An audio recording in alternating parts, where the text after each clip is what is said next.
الآل نور من سراج محمد، والصحب نثر يديه بالأطياب، رحماء بينهم ولكن في الوغى. الحمد لله رب العالمين، والصلاة والسلام على نبينا محمد وعلى آله و صحبه اجمعین. بینندگان عزیز و ارجمند، السلام علیکم و رحمت الله و برکاته. خواهران و برادران گرامی، در این سری برنامه ها انشاءالله در خدمت شما بزرگواران خواهیم بود تا ساعاتی را با سیره و زندگانی پاک رسول الله صلی الله علیه و سلم سپری بکنیم. ما در این سری برنامه ها می پردازیم به یک گوشه‌ای و یک زاویه‌ای از زوایای سیرت رسول الله صلی الله علیه و سلم که همانا روابط نسبی و سببی و وصلت‌هایی است که در میان رسول الله صلی الله علیه و سلم و دیگر اصحاب رسول الله صلی الله علیه و سلم و همچنین در میان صحابه و اهل بیت رسول الله صلی الله علیه و سلم قائم و برقرار بوده. متاسفانه در بسیاری از کتاب‌هایی که درباره سیره رسول الله صلی الله علیه و سلم و اصحاب بزرگوار ایشان و اهل بیت ایشان مطالبی بیان شده و کتاب‌هایی که در این زمینه نگاشته شده، این جنبه از جنبه‌های سیرت رسول الله صلی الله علیه و سلم را کمرنگ جلوه دادند. فهمیدن و درک عمیق روابط اجتماعی رسول الله صلی الله علیه و سلم با اصحابش و همچنین فهمیدن روابطی که در میان صحابه و اهل بیت رسول الله صلی الله علیه و سلم وجود داشته، اعم از رابطه های نسبی و رابطه های سببی و وصلت ها، اگر اینها را ما به صورت کامل دریابیم و نگاهی بیفکنیم بر این روابط، قطعاً به این نتیجه خواهیم رسید که این جیل و این نسلی که نسل نخست مسلمانان و تاریخ اسلام بوده، بهترین و برترین و پاکترین نسلی هست که در روی زمین الله متعال آفریده است. زیرا که ما در میان روابط در میان اصحاب رسول الله صلی الله علیه و سلم و از طرف دیگر اهل بیت ایشان، در میان این روابط ما صفا را میبینیم، صمیمیت را میبینیم، خیرخواهی و خیراندیشی را میبینیم، احترام متقابل را میبینیم و تمامی معانی اخوت و برابری را آنگونه که اسلام به ما آموخته و آنگونه که باید در میان ما باشد، در میان اصحاب رسول الله و اهل بیت ایشان ما مشاهده میکنیم. قبل از همه شخص رسول الله صلی الله علیه و سلم که محور اصلی تمامی این روابط هست، مرکز تمام این رابطه های در میان اصحاب و اهل بیت رسول الله صلی الله علیه و سلم و نقطه وصلش شخص رسول الله صلی الله علیه و سلم هست. همان گونه که ما میدانیم الله متعال رسول الله صلی الله علیه و سلم را در ادوار مختلف تاریخ، در زمانهای گوناگون و متعدد و متوالی که از آفرینش انسانها و حضرت آدم گرفته شده تا زمان خاتم محمد رسول الله صلی الله علیه و سلم، در این میان و در این زمان گزینش هایی را الله متعال انجام داده. انتخابهای بسیار متعددی صورت گرفته که نتیجه تمامی این گزینش ها و تمامی این انتخابها شخص رسول الله صلی الله علیه و سلم هستند. در یک حدیث صحیحی که در صحیح مسلم روایت شده، حضرت واثله ابن الاسقع رضی الله تعالی عنه میگوید که رسول الله صلی الله علیه و سلم فرمودند ان الله اصطفى کنانه من ولد اسماعیل، الله متعال قبیله کنانه را از اولاد و از نسل و از دودمان اسماعیل برگزید. و اصطفى قریشا من کنانه، و از میان قبیله قریش این تیره و قبیله از میان کنانه قریش را برانگیخت و برگزید. و اصطفى من قریش بنی هاشم، و از میان قبیله بزرگ قریش الله متعال تیره بنی هاشم را انتخاب کرد و برگزید. و اصطفانی من بنی هاشم، و مرا از بنی هاشم برگزیده، یعنی از اولاد کنانه اسماعیل انتخاب شده و از اولاد اسماعیل قریش و از کنانه قریش انتخاب شده و از قریش بنی هاشم انتخاب شده و از بنی هاشم رسول الله صلی الله علیه و سلم انتخاب شده. پس بنابراین رسول الله صلی الله علیه و سلم برگزیده برگزیدگان هست. تمامی گزینش هایی که انجام گرفته، انتخاب های متعددی که صورت گرفته، نتیجه تمام این خوبی ها و این گزینش ها جناب محمد رسول الله صلی الله علیه و سلم هستند. پس بنابراین همان گونه که رسول الله صلی الله علیه و سلم برترین پیامبر الله متعال هست، همان گونه که ایشان برترین پیامبران اولوالعزم هست و موفق ترین پیامبران الهی بودند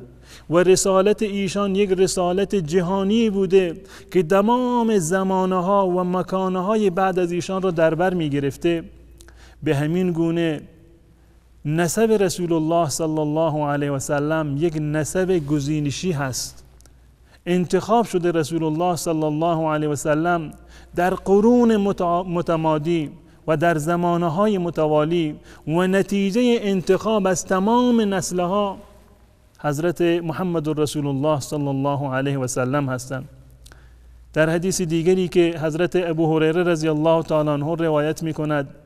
و امام بخاری رحمت الله علیه آن را برای ما نقل کرده،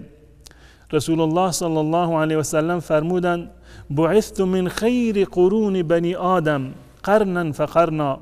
من از بهترین قرن بنی آدم، از بهترین نسل بنی آدم من انتخاب شدم. قرنا فقرنا، هر قرنی بعد از قرن دیگر من انتخاب می شدم. از میان تمامی دودمانهایی که به وجود می آمدند و نسلهایی که بودند، الله متعال در هر قرنی یک گزینشی انجام می داد. حتی کنت من القرن الذي كنت فيه، تا این که در این قرن رسیدیم، در قرنی که من متولد شدم، من به دنیا آمدم و الله متعال منو برگزیده. پس بنابراین موضوع سخن ما در مورد برگزیده ترین انسان تاریخ است، از نظر نسل و نژاد و نسب، از نظر علم، از نظر تمامی فضائل و تمامی مکارم اخلاقی و فضائلی که از جانب الله متعال به انسانی عنایت می‌فرماید، یا این که فضائل کسبی هست که انسان می‌تواند آنها را کسب کند.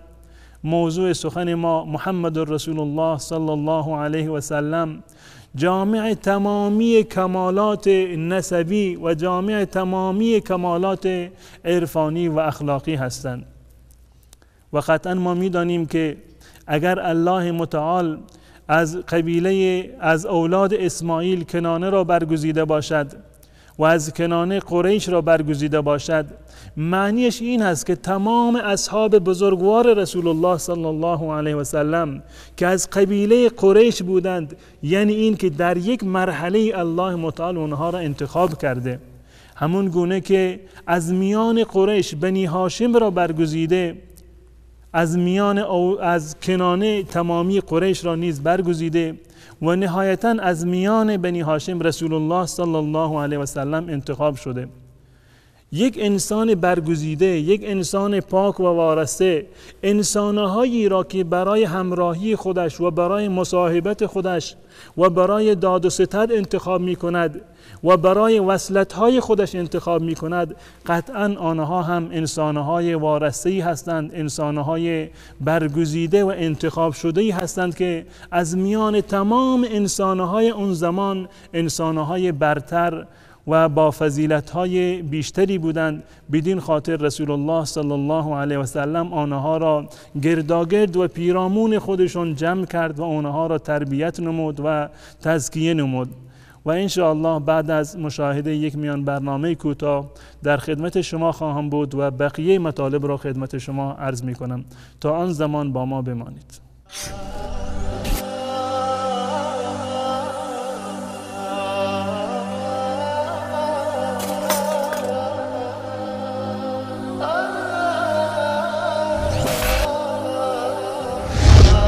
وصال حق، ندای حقیقت.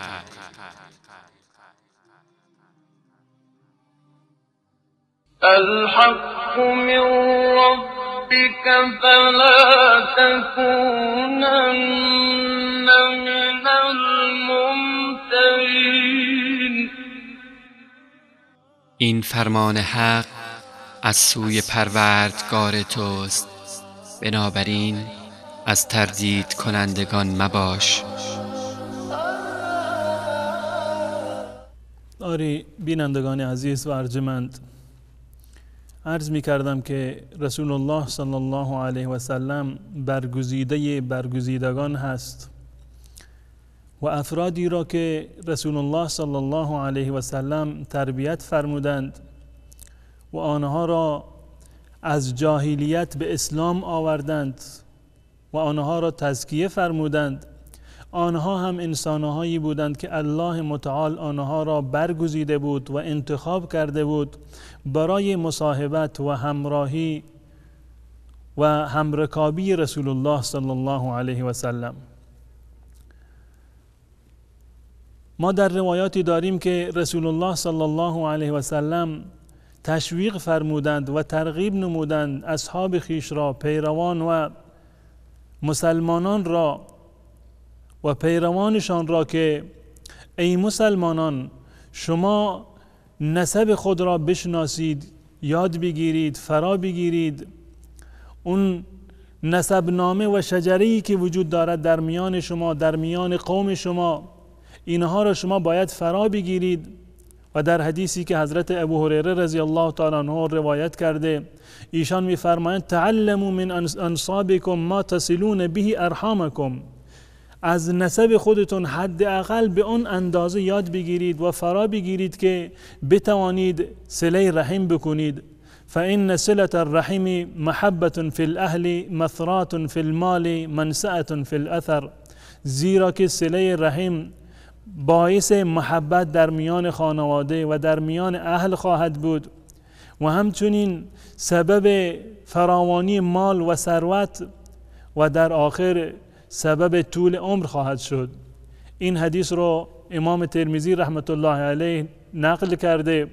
و علامه آلبانی رحمت الله علیه این حدیث را صحیح دانستند. پس بنابراین هر مسلمانی باید نسب خیش را بشناسد و بداند که چه کسانی خویشاوند او هستند تا با آنها ارتباط برقرار بکند، رابطه خویشاوندی و صله رحم را داشته باشد.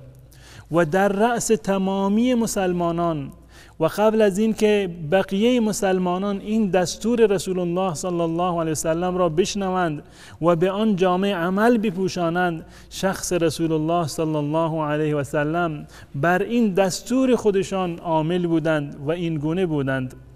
و صله رحم می کردند، خویشاوندانشان را می شناختند و با آنها ارتباط بسیار نزدیک و صمیمانه داشتند. خویشاوندان رسول الله صلی الله علیه و سلم، اهل بیت ایشان و اون کسانی که با اهل بیت اتصال داشتند و روابط نزدیک و حسنه ای را داشتند، روابط نسبی و سببی و وصلت هایی را داشتند، آن انسانها به نظر شما چه کسانی هستند؟ هیچ گروهی نیست مگر اصحاب رسول الله صلی الله علیه و سلم که بسیاری از این اصحاب بزرگوار ایشان و همراهان رسول الله صلی الله علیه و سلم که امروز مورد طعن و لعن قرار گرفتند و بسیاری از انسانهای مسلمان نما اصحاب رسول الله صلی الله علیه و سلم را به باد تمسخر و انتقاد گرفتند، اینها جز انسانهایی بودند که رسول الله صلی الله علیه و سلم آنها را به عنوان خویشاوند خویش و به عنوان ذی رحم خویش و ذی القربای خویش انتخاب فرموده بودند. ما می‌دانیم که هر انسانی اختیار دارد که با چه قومی، با چه قبیله‌ای، با چه خانواده‌ای وصلت بکند، از چه خانواده‌ای برای خودش همسری را انتخاب بکند و برای دختر خویش چه کسی را به عنوان داماد خودش قبول بکند. این روابط که در آینده منجر می شوند به این که خویشاوندان جدیدی برای انسان پدید بیاید، این گزینش ها در اختیار انسان هست. انسان می تواند با اختیار خودش همسری را انتخاب بکند تا این که در آینده فرزندانش از جهت مادری منتسب به چه قوم و قبیله‌ای باشند. می تواند برای دختران خود شوهر مناسبی را انتخاب بکند تا اینکه نسل این انسان فردا از جهت دخترش مثلا به چه قومی وصل بشود و اون فردی را که به عنوان داماد خودش در خانواده خودش آورده و جزء خانواده خودش قرار داده معلوم بشود که از چه تیره و چه قبیله‌ای هست. اینها در اختیار انسان هست و رسول الله صلی الله علیه و سلم به ما دستور دادند که شما به عنوان مسلمان بهترین ها را انتخاب بکنید، هم در زمانی که برای دخترانتان یا خواهرانتان یا دخترانی و زنانی را که تحت تکفل شما هستند انسانهای پاک و صافی را، انسانهای با ایمان و با اخلاقی را انتخاب بکنید.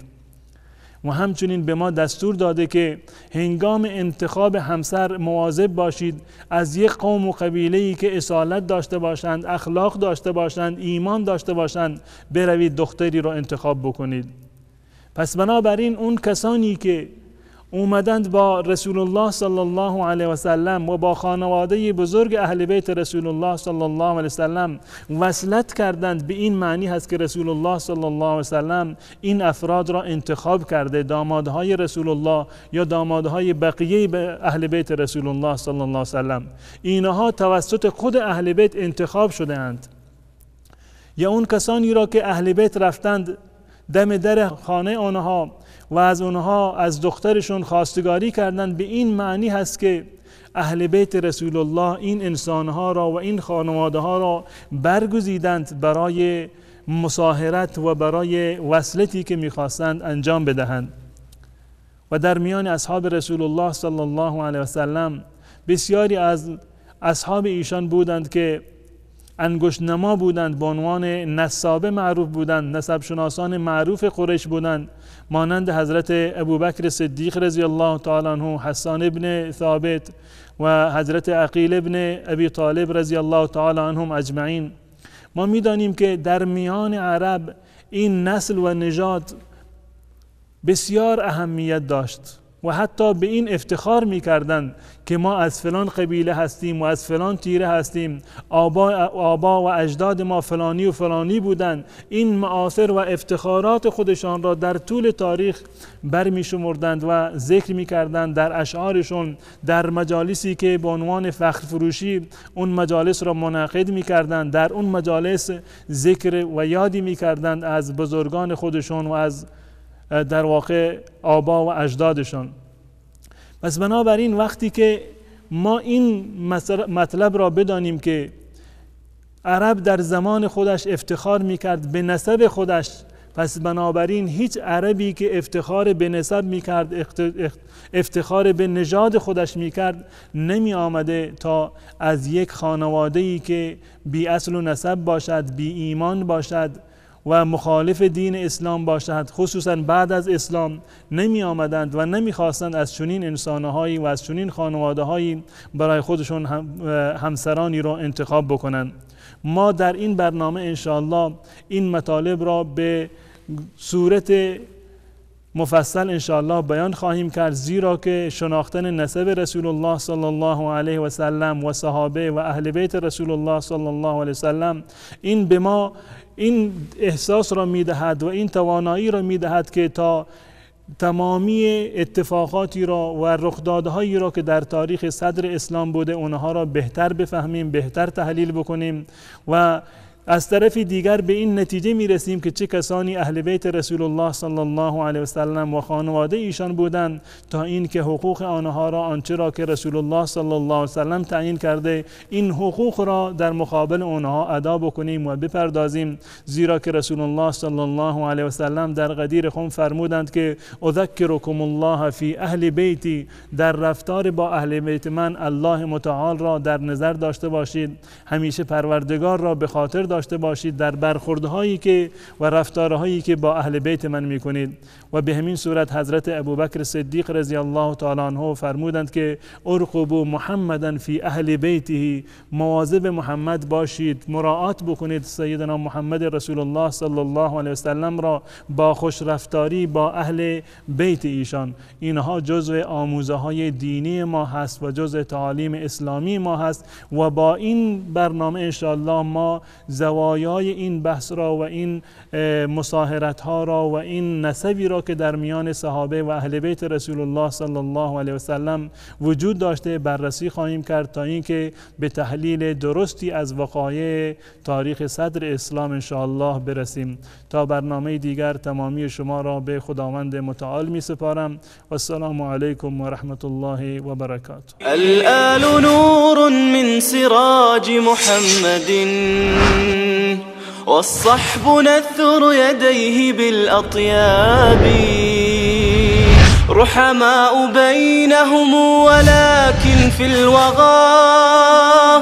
أسد على الباغي كأسد الغاب خير القرون هم وليس كمثلهم عظماء بعد الرسل في الأحقاب رحماء بينهم ولكن في الوغى